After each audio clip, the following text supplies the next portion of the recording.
afternoon. It is the Phil Show. It's about 4:08. A beautiful day. Wow, what a day to play hooky, but, well, we're working. What can I tell you? It is the Phil Show on WNOX, heard in 6 states and 2 time zones via the 100,000-watt Kemosabe of Love and worldwide at WNOXNewsTalk.com. In the studio from Patrick Sullivan's is Frank Gardner.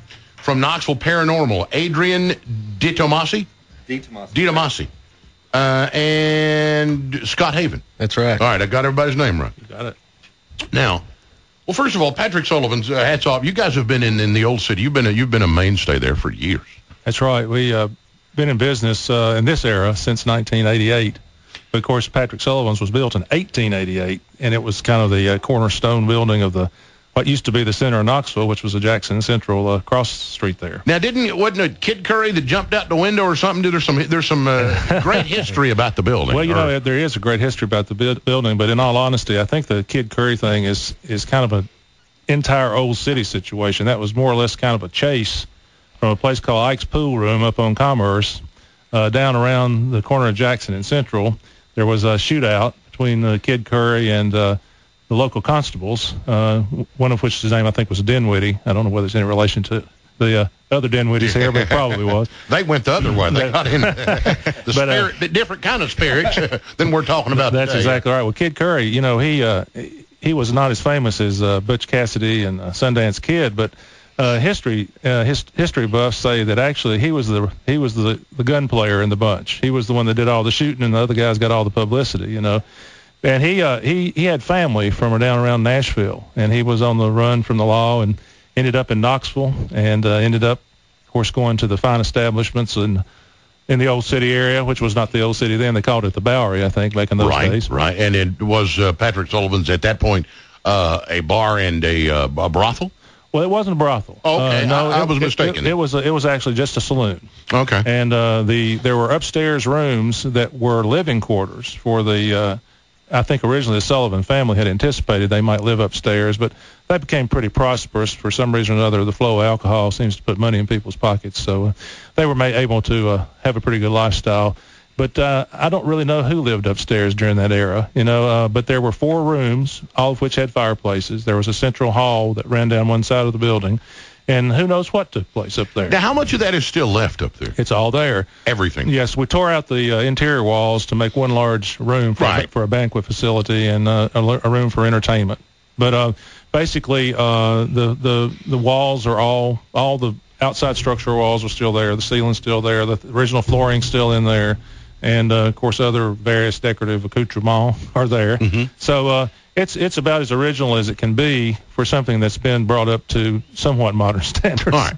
Now, this was probably been a month ago, or it wasn't long after y'all talked to the Sentinel, or somebody did. Anyway, my friend, who I have known for years, who works at a bank, my friend, he and his wife and another couple were dining at Patrick Sullivan's. He looked me in the eye and told me what happened. And I can't, and ever since he has told me this, with the enthusiasm, if for lack of a better word, and the integrity that he has. I mean, I love this man, and I believe what he says, and he believes it, and it's obsessed him now. I mean, this is kind of, it. Once something like this happens to you, it kind of freaks you out and you get obsessed. He told me he was sitting, having dinner, and they had ordered maybe a drink. He is sitting, he and his wife are on one side, the other couple are on the other. He has his hands clasped, kind of interlocked, and they're talking.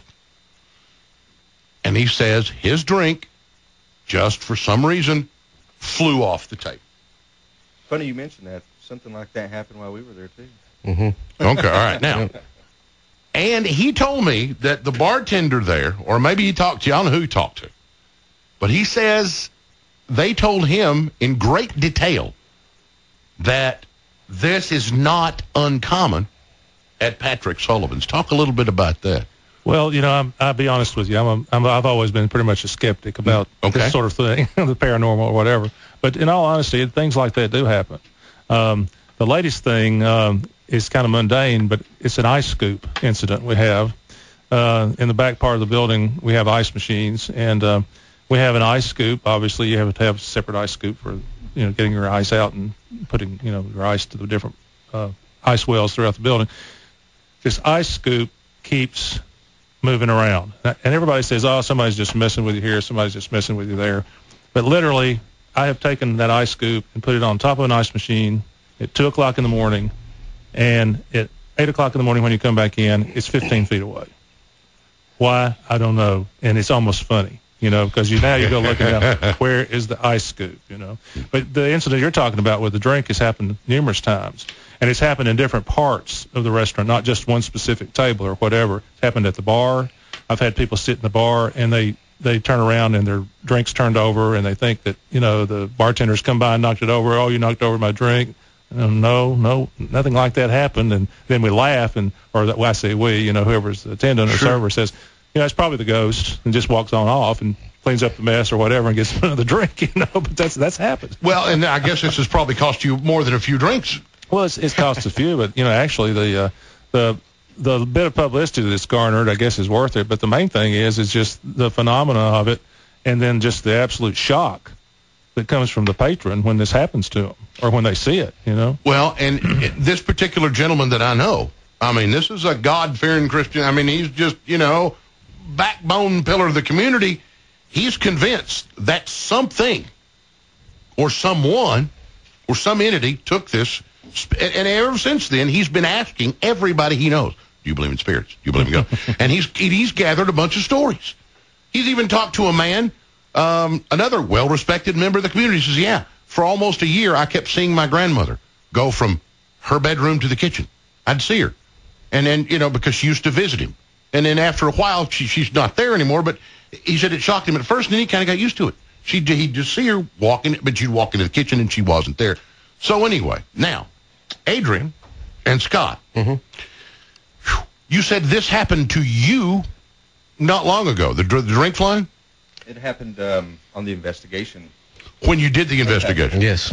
Now, how long was the investigation? Tell me about, do we have time? We need to, I tell you what we're going to do. We're going to hang on. We're going to take a quick break, and when we come back, we'll put you in the restaurant, and we'll go from there. And then we'll invite you to call and talk with us at 656-8255, 1-800-951-TALK. Or if you want to talk to the guys here, will you take phone calls from people? Oh, yeah. From Knox Paranormal. Now, do you go out and investigate stuff? If someone calls you and says... Definitely, and it's absolutely free of charge. It's free of charge. Exactly. They say, "I got something in my house. Will you come look at it?" Yep. We'll try to help people out. Okay, and I want to find out how you guys got involved in all this stuff, too. All right, with traffic now, here is our friend Left Turn Laverne.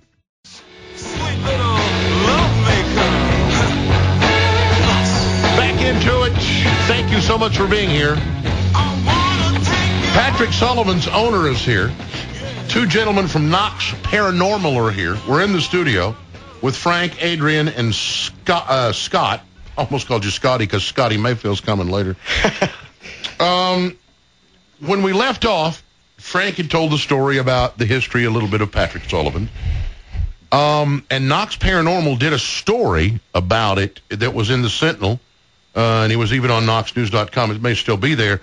And talk about how they went with you to make sure that, as you put it, Adrian, a clean bill of health. Talk about what transpired. Basically, they wanted to go with us, right? On one of our adventures, I guess you could say. Because evidently, the Knoxville News Sentinel have heard the same stories that we've definitely. heard. They wanted to write an article about what we do, so we took them to Sullivan's with us. Frank was kind enough to let us all come over there and spend the night, and so we went and we got started, I guess, somewhere around midnight. Yeah, it was about midnight. So the restaurant closes. What night was this? It was a Tuesday night. I believe it was the 26th of February. Okay, just a Tuesday night. Yeah. All right, so tell me what you do.